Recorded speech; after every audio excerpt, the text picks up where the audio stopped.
Bonjour, donc je suis Emmanuel Jobin. Je vais vous faire une présentation en double voix avec Monsieur Decouty Hugo. On est du département de la Charente-Maritime et on va vous raconter la jolie histoire de notre utilisation de FME serveur à travers un exemple particulier, une thématique qui est celle de l'inclusion numérique en Charente-Maritime. On peut dire aussi médiation numérique. Donc tout a commencé par la carte Internet besoin d'aide. Cette carte, si vous l'aviez vue il y a exactement 5 ans, était vierge. Il n'y avait pas de points, il n'y avait pas de géolocalisation, en fait, de structure qui interviennent sur la médiation du numérique. Donc, on est parti, en fait, d'une feuille blanche avec une application de carto qui, elle, était aussi blanche. Et cette carte est maintenant disponible sur la page Internet du site du département qui s'appelle Internet besoin d'aide sur lacharentemaritime.fr. Vous allez voir que dans cette carte, on a 3 types de dispositifs. En vert, des dispositifs liés au matériel. En bleu, des dispositifs qui sont liés à l'accompagnement des usagers. Et en jaune-orange, l'accès au Wi-Fi. Et on va pouvoir voir que dans cette interface aussi au préalable, on peut rechercher évidemment une adresse, on peut rechercher des points autour d'un parcours à une distance de 0 à 10 km. Et puis ensuite, on peut venir aussi interroger dans la fenêtre des valeurs un certain nombre de recherches à vocation très avancée. Donc pour faire ça, il a fallu qu'on mette en place en fait cette chaîne de traitement.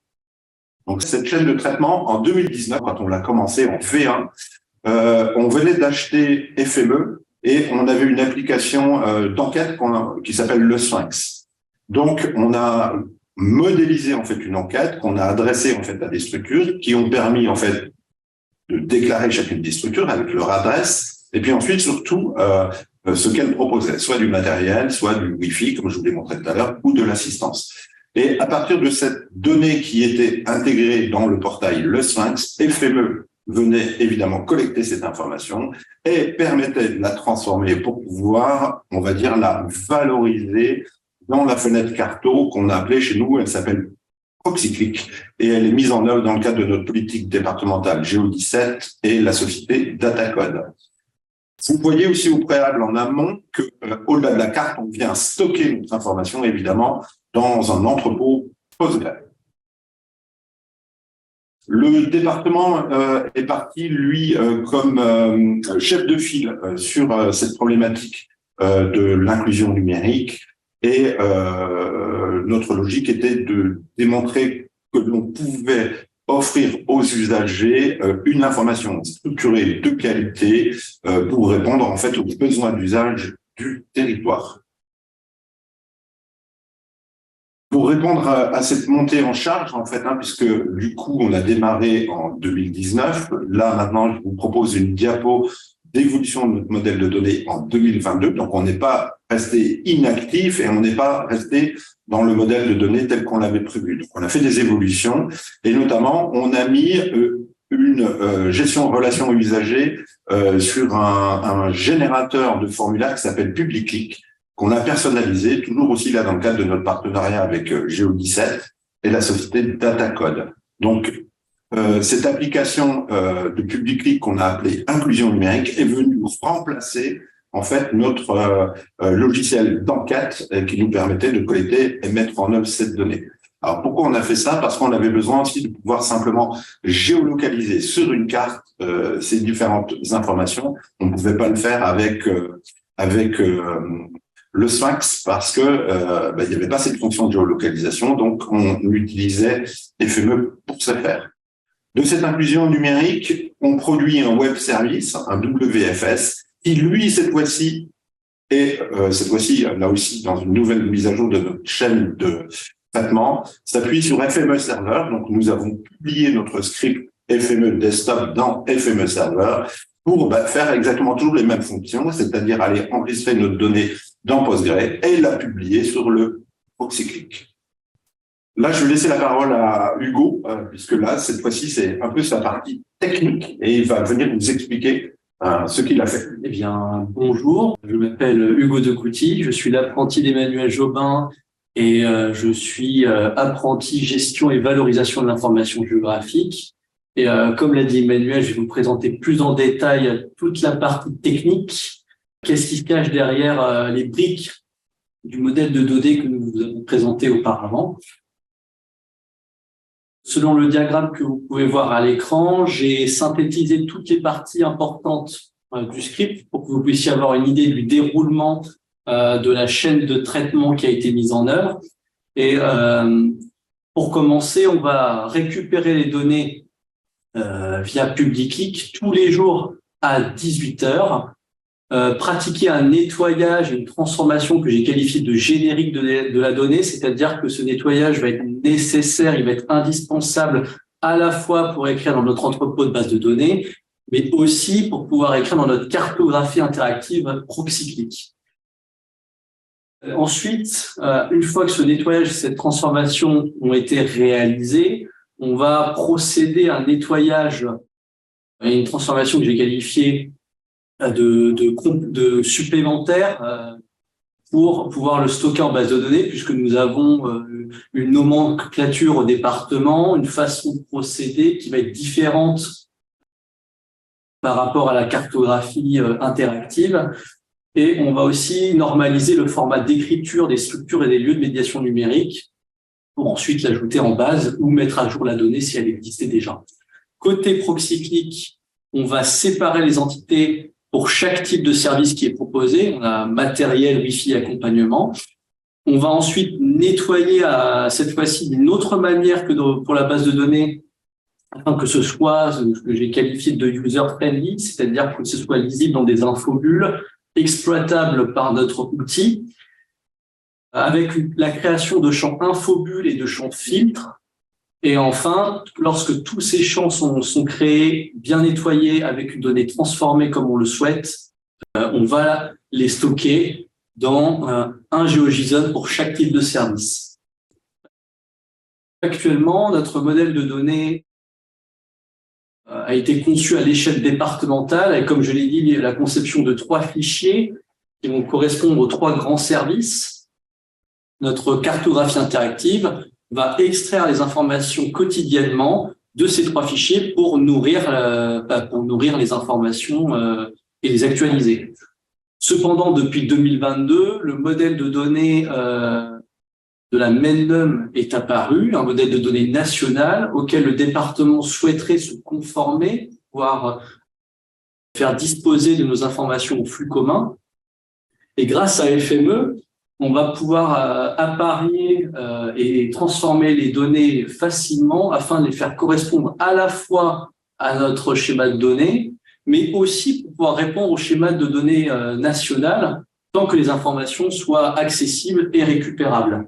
Et au sein de ce cas d'usage, au travers de nombreux autres projets, FME Server est une brique incontournable au sein de notre système d'information au Conseil départemental de la Charente-Maritime. Il va jouer un rôle indispensable dans la planification automatique de nos scripts ou encore dans la création d'applications FME Server pour permettre à une entité ou par exemple au métier de pouvoir lancer un script manuellement et lorsqu'il le souhaite. En ce qui concerne la thématique de l'inclusion numérique, ici nous utilisons le module Automation qui va nous permettre de déclencher tous les jours à 18h par le biais d'un schedule, le script de l'inclusion numérique avec quelques subtilités puisque il y aura un paramétrage retry qui va nous permettre de configurer un relancement du script au cas où le flux WFS sur lequel nous nous connectons ait des soucis. Et avec la mise en place de ce système de relancement, on s'assure une seconde possibilité au cours de laquelle le flux WFS, tout autre transformer qui va se connecter sur Internet pour exploiter une ressource externe, puisse être potentiellement opérationnel pendant le laps de temps défini.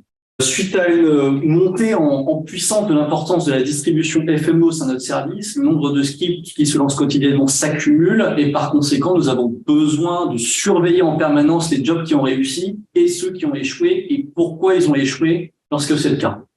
D'autant plus que certains scripts comme l'inclusion numérique doivent être étroitement surveillés pour la raison qu'elle alimente la cartographie interactive que nous avons montré plus tôt. Et c'est pour cette raison que nous avons élaboré un rapport journalier des jobs FME qui va utiliser une autre fonctionnalité de FME Server, qui est l'API REST, pour nous permettre d'extraire les jobs de la journée, récupérer les messages d'erreur en cas d'échec et les présenter dans un joli rapport via un mail aux administrateurs FME Server. Voici un extrait des mails que tous les administrateurs de FME Server reçoivent quotidiennement. Par défaut, le mail va recenser tous les jobs lancés quotidiennement et les trie par rapport à leur date de lancement de script par ordre décroissant. On va distinguer une différence de couleur entre les jobs qui ont réussi, qui sont coloriés en noir, et les jobs qui ont échoué, qui sont, eux, en rouge. Et ces jobs qui ont échoué sont remontés au-dessus du mail pour les voir rapidement. Et comme vous pouvez le constater, le message d'erreur ainsi que le transformer qui a provoqué cette erreur sont aussi mis en avant, ce qui signifie que les équipes qui vont se charger de la maintenance du script peuvent rapidement intervenir et sauront où intervenir. Donc, on va gagner en efficacité au sein de nos équipes et cela aussi va nous permettre de savoir si un script a bel et bien tourné en requêtant directement dans le corpus du mail. Et ce script se lançant quotidiennement, on a encore une fois fait appel au module automation. Cette fois-ci, il va se déclencher à 23h30 tous les jours. Et une fois que le script de rapport de job est lancé et c'est correctement exécuté, FME Server va se charger de récupérer des données via le port de sortie email rapport, comme le corpus du mail, les destinataires ou encore le sujet du mail.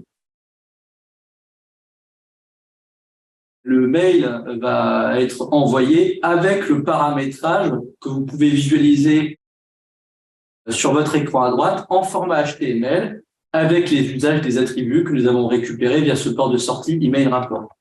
Donc, vous voyez, à travers cet exemple, on a mis vraiment en place un modèle de chaîne de traitement automatique et supervisé. Et ce que je vous annonçais tout à l'heure, dès le départ, c'est qu'il est duplicable et personnalisable.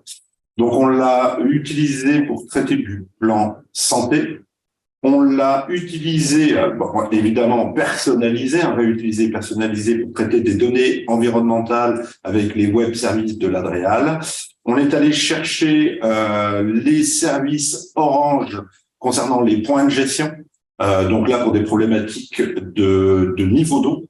On est allé, on a redéveloppé et on est en cours de monter en charge autour du contrôle de conformité des plans topographiques. C'est le département, là aussi, dans le cadre de ses activités, achète beaucoup de plans topo et ensuite de plans de récollement. Et on a besoin de pouvoir non seulement les contrôler pour voir s'ils sont conformes à notre cahier des charges, mais aussi, surtout, pour pouvoir après les réutiliser et venir mettre à jour un certain nombre de données thématiques dans nos entrepôts.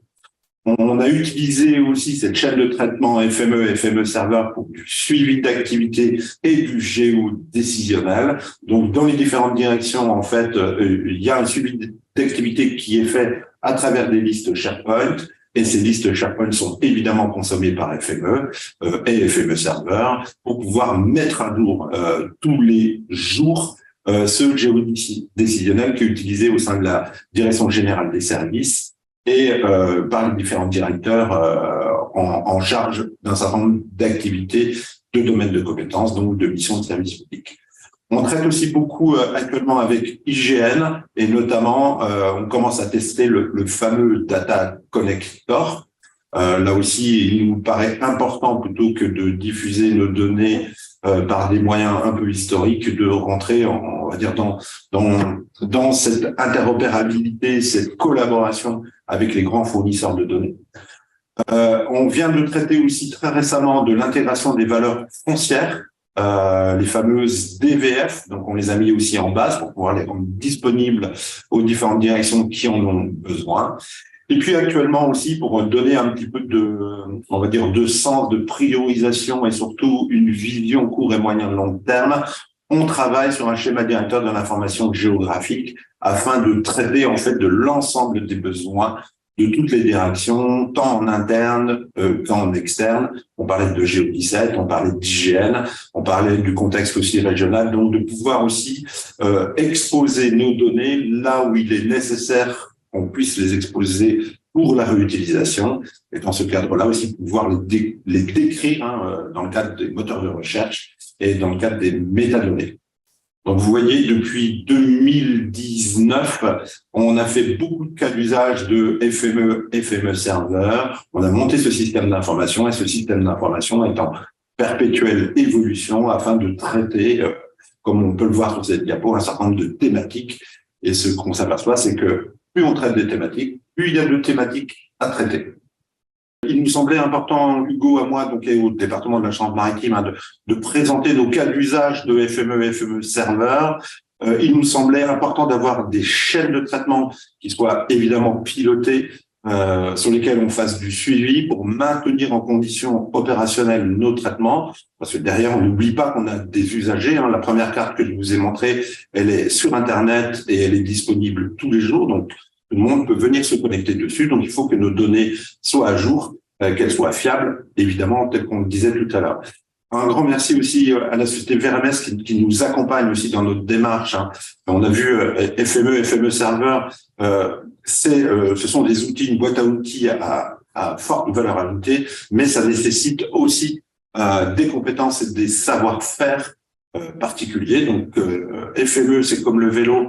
Quand on apprend, il faut toujours apprendre, mais plus on apprend, plus on va loin.